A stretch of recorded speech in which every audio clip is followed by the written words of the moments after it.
ជាគ្រឿងដែលយើងធ្វើដើម្បីដាក់បុកមាន់ចានៅក្នុងគ្រឿង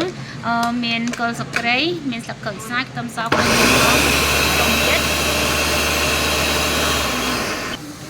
ចានៅក្នុងហ្នឹងមានម្ទេសសម្ទេសខៀវម្ទេសក្រហមហើយនឹងខ្ទឹមក្រៀមហើយក៏យើងដាក់ប្រហុកមួយស្លាបព្រាមិញដាក់ប្រហុកមួយស្លាបព្រាហ្មងចាដាក់ប្រហុក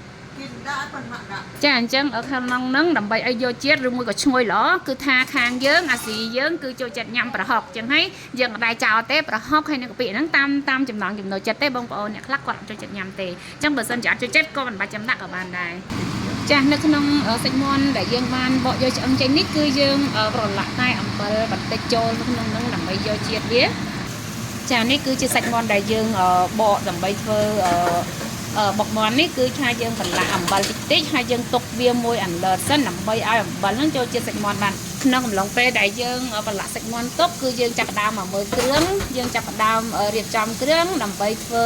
សាច់ខាងក្នុងញាត់ចូលទៅក្នុងសាច់មាន់របស់យើងចាក្នុងកំឡុងពេលដែលយើងបុកមាន់ហ្នឹងគឺថាទុកគ្រឿងហ្នឹងមួយអន្លេបសិនឥឡូវយើងចាប់ផ្ដើមមកបេះស្លឹកម្រះព្រៅដើម្បីដាក់វាចូលទៅក្នុងគ្រឿងដែលយើងបុកមាន់ដែរបងប្អូនដើម្បីមានជាតិឈ្ងុយល្អចម្លែកបងម្រះព្រៅនេះក៏អញ្ចឹងដែរគឺបន្ទាប់ពីយើងបេះស្លឹកវាហើយយើងលាងទឹកវាឲ្យស្អាតហើយគឺថាយើងយកវាមកបុកក៏បានចិញ្ច្រាំក៏បានអញ្ចឹងហ៎ម៉ាចិញ្ច្រាំហាន់ក៏បានយើងយកមកហាន់វាស្ដើងក៏បានបុកក៏បានតែគ្រាន់តែបុកវាមានវាចេញជាតិឈ្ងុយល្អជាងហ្នឹងណាចាបុកយើងយកមកបុកគឺថាវាចេញជាតិបានល្អជាងយើងហាន់ចាហើយការបុកហ្នឹងមិនចាំបាច់ឲ្យម៉ត់ពេកទេយើងបុកបានតែប៉ុណ្្នឹងទៅដើម្បីឲ្យវាចេញជាតិឈ្ងុយបានល្អចាបន្ទាប់មកយើងយកសាច់ជ្រូកដែលបានចិញ្ច្រាំហើយដាក់លាយជាមួយគ្រឿងដែលយើងបានបុកហើយចានៅក្នុងគ្រឿងដែលបានបុកហើយយើងបានដាក់ម្សៅស៊ុបចូលដាក់ជាមួយនឹង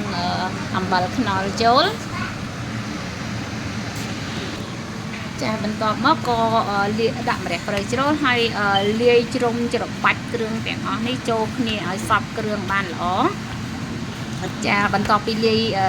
គ្រឿងបានល្អហើយយើងក៏ច្រឹបភ្លក់បន្តិចទៅថាគ្រឿងរបស់យើងហ្នឹងគឺល្មមនៅសាបប្រៃតាមចំណង់ចំណូលចិត្តចាគ្រាន់តែគ្រឿងចូលជាតិបានល្អហើយយើងក៏ចាប់ផ្ដើមដាក់ចូលសៅកាប្រាចាបន្ទាប់ពីភ្លក់មើលត្រូវគ្រឿងតាមចំណង់ចំណូលចិត្តហើយសាច់មាន់ដែលយើងបកហើយហ្នឹងយើងចាប់ផ្ដើមយកមកញាត់ចូលតែម្ដងចាញាត់ចូលហើយដាក់ចូលមកល្មមមករួចរាល់ជាការស្រេចហ្នឹងយើងយកទៅចៀនបំពងអាំងក៏បានចៀនក៏បានបំពងក៏បានចាអូខេអរគុណបងប្អូនជម្រាបលា